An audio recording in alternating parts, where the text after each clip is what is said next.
4 ಮಂದಿ ಮಕ್ಕಳು. ಅವರು ಬೆಂಗಳೂರೊಳಗೆ ಓದಾಕತ್ತಿದ್ರು.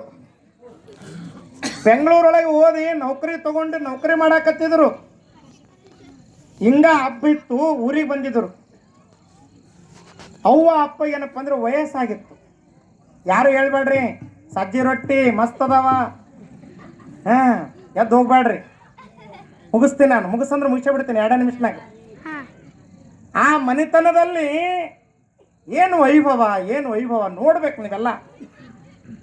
ಮಕ್ಕಳು ಬಂದಿದ್ರಲ್ಲ, ವಯಸ್ಸಾದ ತಂದೆ ತಾಯಿ ಮಕ್ಕಳಿಗೆ ಹೇಳ್ತಾರೆ, ಯಪ್ಪ ನಮ್ದರ ಮುಗ್ದದ. ನಮ್ಮ ಮನೆಗೆ ಏನಪ್ಪ ಅಂದ್ರೆ ಎಲ್ಲ ಮಹಾತ್ಮರು ಬರ್ತಾರ, ಅತಿಥಿಗಳು ಬರ್ತಾರ. ನಮ್ಮ ಮನೆಯೊಳಗೆ ಏನಪ್ಪ ಅಂದ್ರೆ ದಾನ ಧರ್ಮ, ಮನೆಯೊಳಗೆ ಏನಪ್ಪ ಅಂದ್ರೆ ದಿನನಿತ್ಯ ತಾಯಿ ಪೂಜಾ ಆಗಬೇಕು 4 ಗಂಟೆಗೆ.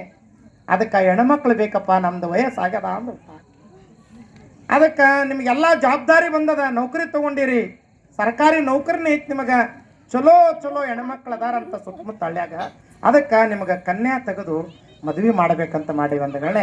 ಅವಾಗ ಅವ್ರೇನಂತಾರೆ ಗೊತ್ತೇನು, ಯವ್ವ ನಾವಲ್ಲಿ ಬೆಂಗಳೂರದಾಗ ಫಿಕ್ಸ್ ಮಾಡ್ಕೊಂಡಿವಿ ಅಂದ್ರು. ನೋಡ್ರಿ ಇದೆ ಅಂತ ಕರ್ಮ ಇರ್ಬೇಕು. ಅಲ್ಲೋ ಆ ಬೆಂಗಳೂರು ಮಂದಿ ಇಲ್ಲಿ ಹಳ್ಳೆ ಹೆಂಗೆ ನಡೀತಾರ ಅವರು, ಇಲ್ಲ ಅಲ್ಲೆಲ್ಲ ನೋಡಿವಿ ನಾವು ಅಂದ್ರು. ಆ ತಾಯಿ ಸಣ್ಣ ಮಗನಿಗೆ ಕೈ ಮುದಳಿ, ಯಪ್ಪ ಮಗನ ಈ ಮನೆ ಸ್ವರ್ಗ ಆಗ್ಯದ, 3 ತಲೆಮಾರುಗಳಿಂದ ಮಾಮನಿ ಆಗ್ಯದ. ಈ ಮನೆಯೊಳಗೆ ಸಂಸ್ಕಾರ ತುಂಬಬೇಕು.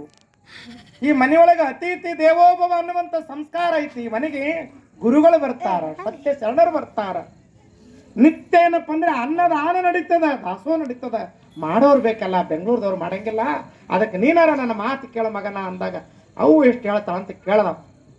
ಭಂಡಾರಕೋಟದಾಗ, ಆನಂದ ನಗರದಾಗ, ಚಲೋ ಮನೆತನದಾಗ ಒಂದು ಹುಡುಗಿ ಮಾದೇವಿ ಅಂತ ಕೆಲಸರು. ಮತ್ತು ಮಾದೇವಿ ಇದ್ದಾರೆ, ಮತ್ತೆ ಸಿಟಿಗೇರಿ ಬಂದಿರಿ, ಮತ್ತೆ ನನ್ನ ಹೆಸರು ಯಾಕೆ ಕೇಳೋದು ಸ್ವಾಮಿ ಅಂತ ಹಿಂಗ ಆತಾವ ಪಜಿತಿ. ಯಾವ್ದಾರ ಒಂದು ಹೆಸರು ಹೇಳ್ಬೇಕಲ್ಲ ನಾವು. ಆ ಮಾದೇವಿ ಅನ್ನುವಂಥ ಹುಡುಗಿ ತೆಗೆದು ಗುರುಲಿಂಗ ಜಂಗಮರ ಸಾಕ್ಷಿಯಾಗಿ ಇವರು ಮದುವೆ ಮಾಡಿದರು. ಅವರಲ್ಲಿ ರಿಜಿಸ್ಟರ್ ಮ್ಯಾರೇಜ್ ಮಾಡ್ಕೊಂಡು ಬಂದರು. ಇಲ್ಲಿ ಬಂದ್ರಲ್ಲ, ಈ ಮನೆಗೆ ಜಗಳ ಪ್ರಾರಂಭ ಆಯಿತು. ಅಲ್ಲ, ಈ ಮನೆಗೆ ನಿತ್ಯ ಏನಪ್ಪ ಅಂದ್ರೆ 100 ಮಂದಿ ಬರೋರು. ಯಾರು ಮಾಡ್ಬೇಕು, ಯಾರು ಬಿಡ್ಬೇಕು, ಅವ್ರವ್ರ ಹೋಟೆಲ್ದಾಗ ಊಟ ಮಾಡೋರು, ಇಲ್ಲಾರ ಮಾಡಿ ನೀಡಬೇಕು. ಇದಂಗೆ ಆದ್ರೂ ಬಗೆಹರಂಗಿಲ್ಲ. 3 ಮಂದಿ ಜಗಳ ಆಡಕತ್ತಿದ್ರು. ಈಕೆ ಮಾಡ್ತಿತ್ತು ಸಣ್ಣ ಹುಡುಗಿ ಮಾದೇವಿ. ಸ್ವರ್ಗ ಆಗಿತ್ತು ಮಾದೇವಿಗೆ. ಎಂಥ ಮನೆತನಕ್ಕೆ ಬಂದೆಲ್ಲ, ಎಂಥ ಗುರುಗಳ ದರ್ಶನ ಆಗ್ತದ, ಮಹಾತ್ಮರ ದರ್ಶನ ಆಗ್ತದ. ಇಂಥ ಮಹಾತ್ಮರ ಸೇವೆ ಮಾಡುವಂಥ ಭಾಗ್ಯ ಸಿಗ್ತಲ್ಲ ಅಂತ ತಿಳ್ಕೊಂಡು ಈ ಸಣ್ಣ ಹುಡುಗಿ ಮಾದೇವಿ ಆನಂದ ಪಟ್ರ. ಅವ್ರು 3 ಮಂದಿ ಏನಪ್ಪ ಅಂದ್ರೆ ಸಂಸ್ಕಾರ ಇಲ್ಲದವ್ರು ಏನಪ್ಪ ಅಂದ್ರೆ ಜಗಳ ತೆಗೆದ್ರು. ಯಾವ ಮನೆಯೊಳಗೆ ಕಿರಿಕಿರಿ ಇರ್ತದ, ಯಾರ ಮನೆಯೊಳಗೆ ಏನಪ್ಪ ಅಂದ್ರೆ ಜಗಳ ಇರ್ತದ, ಆ ಮನೆಯೊಳಗೆ ಲಕ್ಷ್ಮಿ ನಿಲ್ಲಂಗಿಲ್ಲ. ಗೊತ್ತಿರಲಿ ಮಗ, ನಿಮ್ಮ ಮನ್ಯಾಗ ಯಾರಾದರೂ ಕಿರಿಕಿರಿ ಮಾಡ್ತೀರಪ್ಪ ಅಂದ್ರೆ ಇವತ್ತೇ ಕಿರಿಕಿರಿ ಬಂದ್ ಮಾಡ್ರಿ. ಕಿರಿಕಿರಿ ಒಳ್ಳೇದಲ್ಲ. ಅವಾಗ ಅವ್ರಿಬ್ಬರು 3 ಜಗಳಾಡಕತ್ತಿದ್ರು. ಜಗಳಾಡಿ ಹೇಳಿದ್ರು, ನೋಡ್ರಿ ಈ ಮನ್ಯಾಗ ನಾವು ಇರಂಗಿಲ್ಲ, ನಮಗೆ ಏನೇನು ಬರ್ತದ ಪಾಲು ಹಂಚಿಗೆ ಆಗಬೇಕು. 3 ತಲೆಮಾರುಗಳಿಂದ ನಡೆದ ಮನೆತನ ಅಂದಿರಿ ನೀವು. ಅಪಾರವಾದ ಸಂಪತ್ತೈತಿ, ಎಲ್ಲ ತೊಗೊಂಡು ಬೆಂಗಳೂರಿಗೆ ಹೋಗೋಣ ಮಾರ್ಕೊಂಡಂದ್ರು. ಮುಂಜಾನೆ ಜಗಳ ತೆಗೆದು ಅಪ್ಪ ಹೇಳಿದ್ರು, ನೋಡಪ್ಪ ನಮ್ಮ ಆಸ್ತಿ ನಮಗೆ ಕೊಟ್ಟು ಬಿಡು ಅಂದ್ರು.